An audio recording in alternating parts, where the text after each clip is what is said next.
Assalamualaikum warahmatullahi wabarakatuh. Nama saya Tutun Nugraha.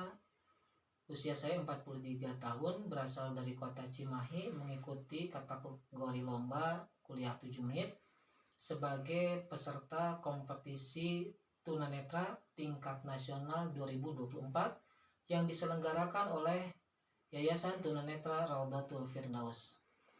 Bismillahirrahmanirrahim. Alhamdulillah, assalatu wassalamu ala rasulillah wa ala alihi wa sahbihi wa man walah, la hawla wa la quwata illa billah, amma ba'du.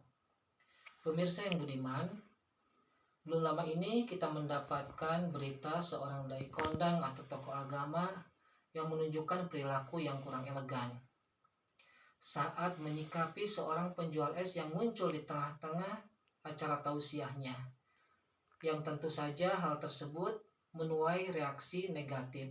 Dan idealnya seorang tokoh agama dengan keilmuan yang dikuasainya, dengan ketokohannya dan ibadah yang dilakukannya, mestinya melahirkan akhlak yang mulia. Hal tersebut pun Allah tegaskan dalam salah satu ayat Al-Quran di surah Al-Ankabut ayat 45.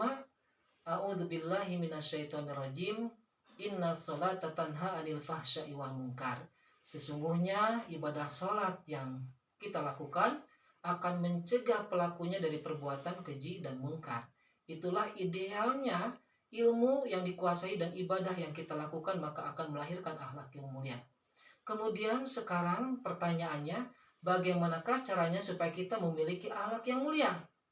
Jawabannya adalah dengan cara mengetahui apa sih fadilah dan keutamaan dari akhlak mulia tersebut, dan apa sih akibat buruk yang akan diterima bagi orang-orang yang memiliki akhlak yang tercela.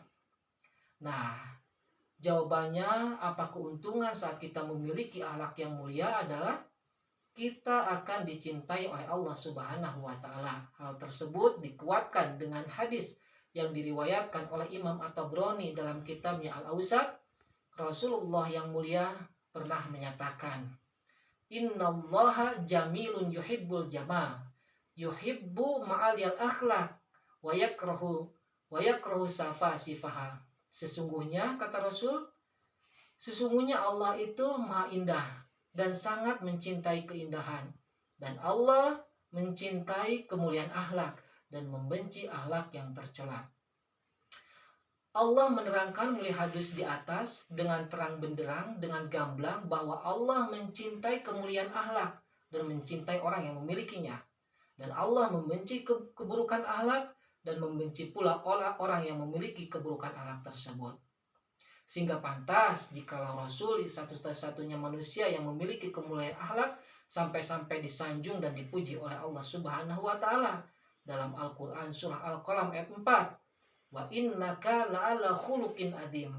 Kata Allah, dan sesungguhnya engkau wahai Muhammad orang yang memiliki kemuliaan akhlak yang agung. Kemudian Allah nyatakan dalam surah Al-Ahzab ayat 21, memerintahkan kepada kita agar menjadikan Rasul sebagai contoh dan suri teladan yang terbaik.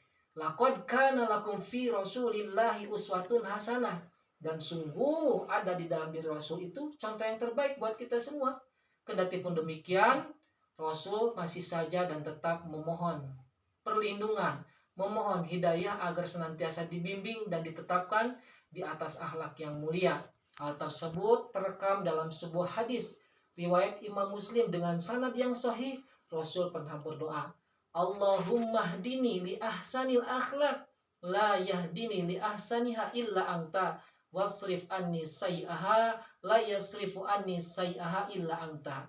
Ya Allah, aku memohon petunjuk kepadamu untuk ditunjukkan kepada akhlak yang mulia, karena tidak ada yang bisa memberikan petunjuk melainkan Engkau, dan palingkanlah aku dari akhlak yang buruk, karena tidak ada yang bisa memalingkan aku dari akhlak yang buruk melainkan Engkau. Pemirsa yang budiman, dari hadis dan doa di atas memberikan pelajaran kepada kita.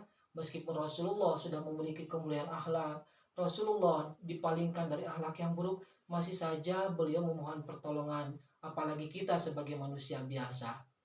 Pemirsa yang budiman, kemudian muncul lagi pertanyaan, apa sih keuntungan saat kita dicintai oleh Allah Subhanahu wa taala? Jangankan saat kita dicintai oleh Allah, saat kita dicintai saja oleh sesama manusia, kita merasa bahagia, beruntung, dan hidup ini lebih mempunyai arti. Apalagi saat dicintai oleh Allah sebagai Raja di Raja, pemilik alam semesta dan penguasa diri kita ini. Allah nyatakan dalam sebuah hadis qudsi yang disampaikan oleh Rasulullah Shallallahu Alaihi Wasallam, riwayat Imam Bukhari, Allah berfirman, "Faida ahbabtuhu kuntu sam'ahul ladzi yasma'u bih, wa basarahul ladzi yubsiru bih, wa yadahul lati yabtishu biha, wa rijlahul lati yamshi biha, wa in sa'alani fa'ataituhu, wala in ista'adzani la'aidanahu." Kata Allah melalui Rasulnya dalam hadis tersebut, maka apabila aku telah mencintai seseorang, maka aku akan menjadi pendengarannya. Dengan pendengarannya itulah ia akan mendengar. Dan aku akan menjadi penglihatannya, yang dengan penglihatannya itulah ia akan melihat. Kemudian ia akan menjadi kedua tangannya, yang dengannya ia akan bertindak. Dan dia pun akan menjadi kedua kakinya, dengannya ia akan melangkah. Apabila ia berdoa kepada Allah, maka Allah akan kabulkan. Saat ia memohon perlindungan kepada Allah, maka Allah akan lindungi.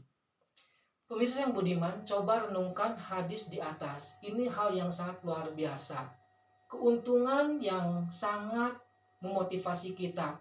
Allah nyatakan saat Allah mencintai seseorang, Allah akan menjadi pendengarannya, Allah akan menjadi penglihatannya, Allah akan bertindak, Allah akan menjadi kedua tangannya, dan Allah pun akan menjadi atau membimbing langkahnya dalam keriduan Allah Subhanahu wa Ta'ala.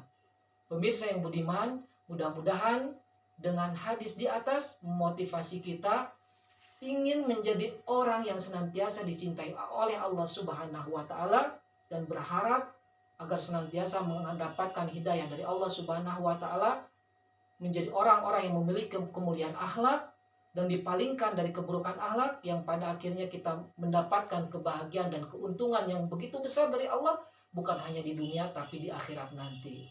Akhirul kalam, assalamualaikum warahmatullahi wabarakatuh.